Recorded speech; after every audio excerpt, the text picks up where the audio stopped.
Гагаузские корабейники на минувших выходных одарил зрителей хорошей, веселой концертной программой, посвященной 2-летию ансамбля. За последний год ансамбль сильно преобразился. Теперь гагаузские корабейники не только играют на инструментах, но и поют. С недавнего времени 8 женщин украшают ансамбль красивым вокалом. Силы – это душа, наша душа.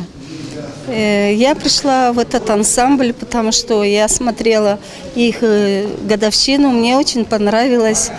Я люблю петь сама. Эта концертная программа заметно отличается от прошлогодней годовщины. Музыканты не только лучше исполнили хиты, но и пополнили свой репертуар. Добавили репертуар, в общем-то, всех народов, живущих здесь у нас в Гагаузии. Это молдавский хороший репертуар, болгарский, гагаузский, русский.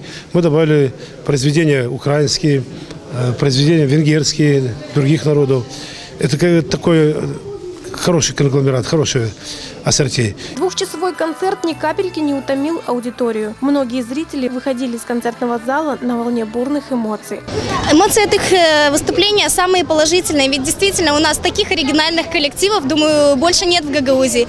Действительно, те люди, которые играют, занимаются в этом коллективе, подарили всем сегодняшним зрителям большую-большую радость. Спасибо им огромное за их творчество. Это действительно новый этап в развитии культуры Гагаузии. Коллектив «Гагаузские корабейники» выражает огромную благодарность директору Камрадского историко-краеведческого музея за предоставление помещения для репетиции. Как отмечает Борис Константинович Новак, терпеть и слушать нас почти каждый день на протяжении 2 лет не так-то уж и просто.